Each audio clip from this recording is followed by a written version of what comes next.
이 세상은 누군가가 다스리시죠. 우리는 그분이 하나님이신 것을 알고 있고, 그래서 하나님 앞에 우리는 이 항복한 사람들이에요. 항복하면 그 하나님의 질서로 사는 것이 복이 되는 거죠. 이 복을 받으시길 바랍니다.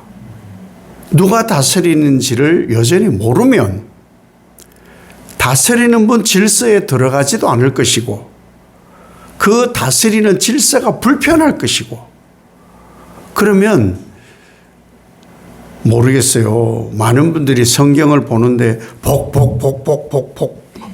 복복만 보는데 망한다도 그만큼 많습니다. 그걸 모르고 자꾸 자기는 하나님 다스림에 항복을 안 하고 그래도 뭐 내 뜻대로 뭔가 하려고 하면서 복 그건 복이 올 수가 없어요. 항복을 해야 돼요. 항복을. 이 1절에서 3절 이 내용은요, 오늘날에도 이루어지고요, 앞으로도 예수님 오실 때까지 계속될 이야기예요. 이게 뭔 얘기냐? 세상 시끄럽게 하는 일이에요. 세상 시끄럽게 하는 일이 뭐냐? 인간들이 세상을 시끄럽게 하는 거예요. 왜? 하나님이 다스리신다를 부정하니까. 하나님의 질서 속에 나는 산다, 이걸 부정하니까 계속 큰 소리를 내는 거예요. 왜? 나는 인정하지 않는 하나님이란 분이 뭔데 왕이냐고. 왜 이래라 저래라. 그러니까 뭐 안 맞는 거예요. 안 맞는 거예요. 핏대를 세우고 소란을 일으키고 큰 소리로 뭐 하나님이 하시는 일을 한번 뒤집어 보려고 그런다고 뒤집어지나요?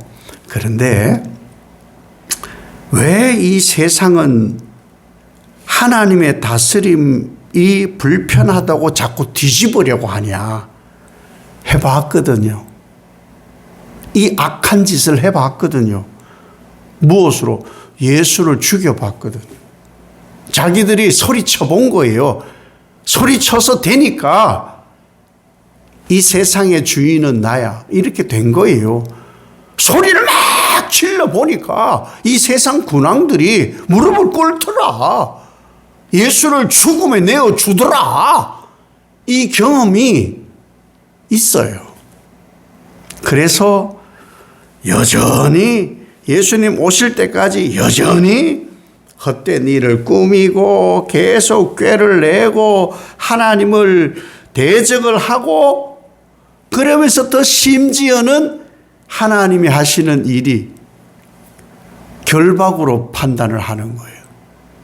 족쇄가 아니라 그랬잖아요.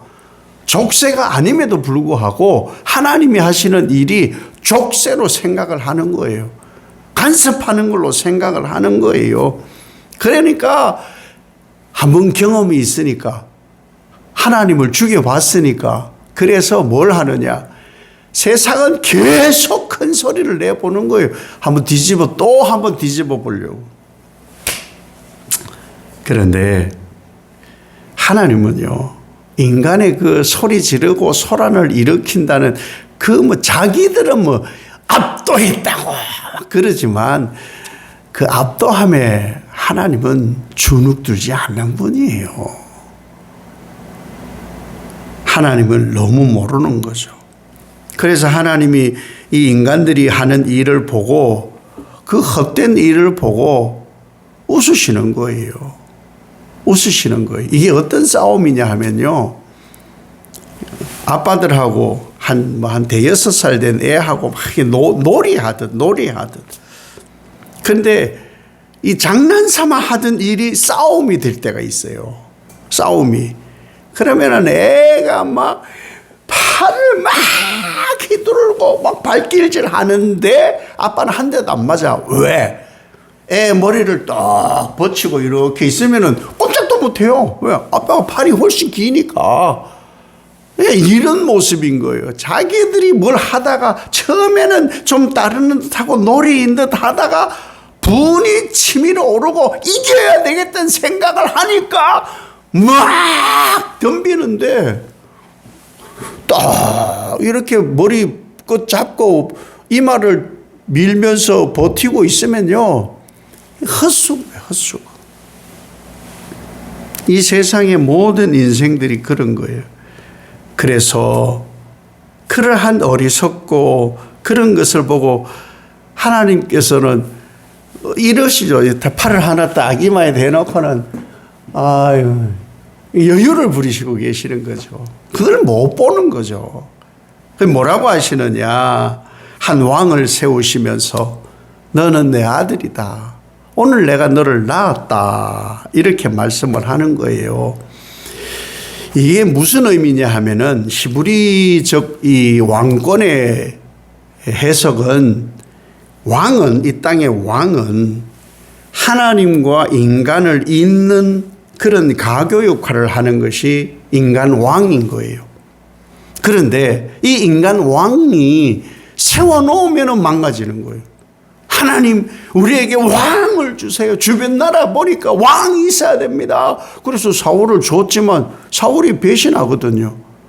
그 뒤로 계속 모든 왕들이 대체적으로 19왕조, 20왕조 이렇지만 손에 꼽을 정도로 몇 명 정도만 하나님의 뜻에 순종하였지 그 외의 왕들은 전부 불복종했어요. 그러니 진짜 하나님과 인간을 잇는 왕은 온 적이 없는 거예요. 그때부터는 어떤 일이 벌어지느냐, 진짜 그런 왕을 고대하는 것이 메시아 사상인 거예요. 하나님과 우리를 연합시켜줄 진짜 왕. 그 예수 그리스도께서 오셨는데 어떤 일을 하느냐. 그분이 완전한 하나님과 인간을 이어준 일이 세례로부터 시작이 되는 거예요. 하늘에서 음성이 들려요. 내 아들이야.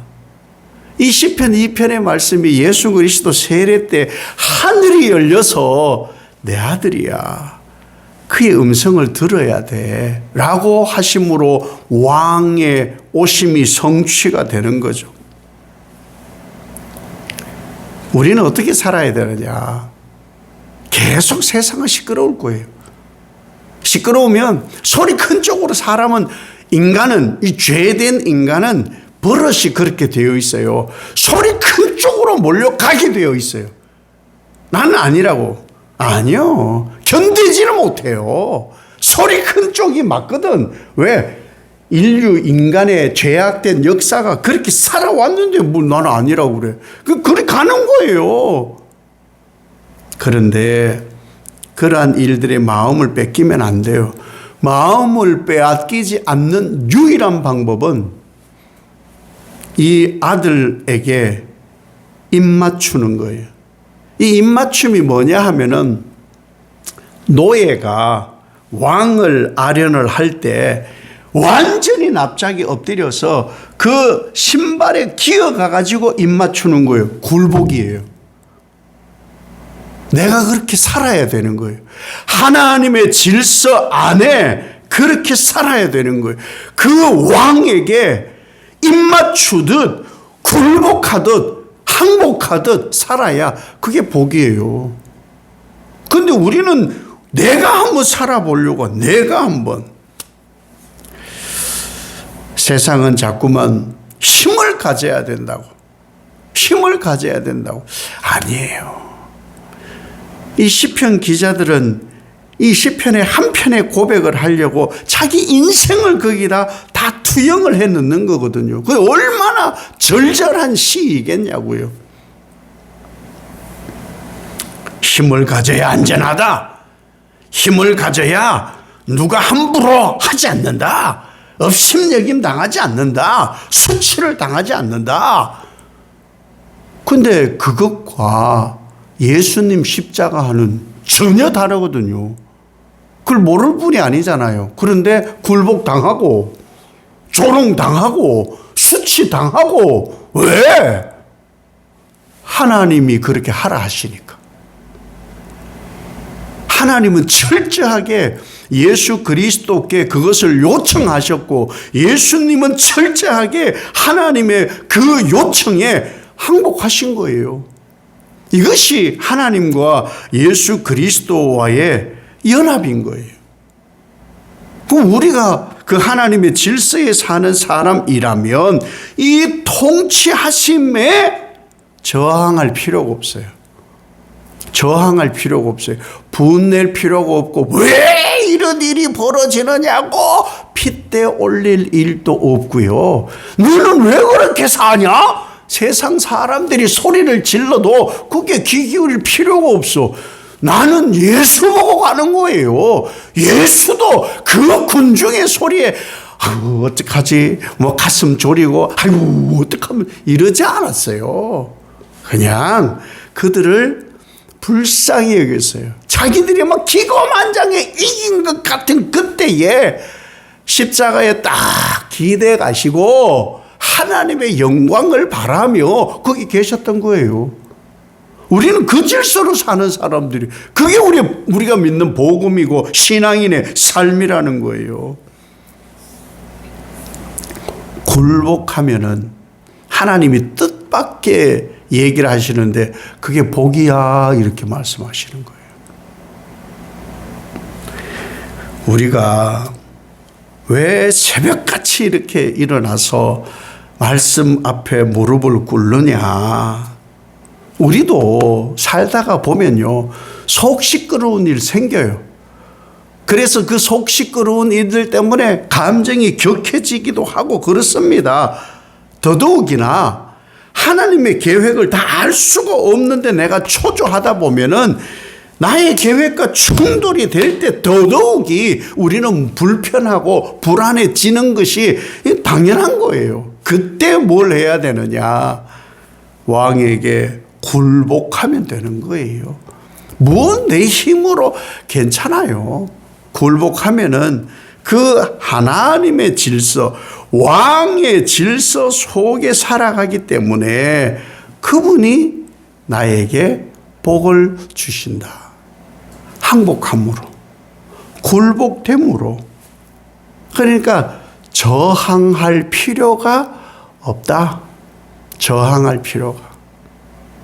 하나님이 우리를 생명의 길로 인도해 가니까, 영생의 길로 인도해 가니까, 하나님은 실수가 없으니까, 하나님이 하시는 모든 일은 계획된 창조적 일이기 때문에, 그래서 이 새벽에 뭐 하느냐? 기도하는 거예요. 그 기도가 뭐예요? 항복합니다. 하나님, 항복합니다. 내가 또 한번 소리질러 해보려고 했는데 이거 아니지요? 항복합니다. 하나님, 항복해요. 그게 복인 거예요. 이 진리의 말씀을 따라서 내가 하나님의 자녀라면은 하나님이 나를 거룩히 여길 때가 언제일까? 아버지, 항복합니다. 주 예수 그리스도를 따라 내 영혼을 아버지께 맡깁니다. 이 은혜로 사시기를 예수님 이름으로 축복합니다.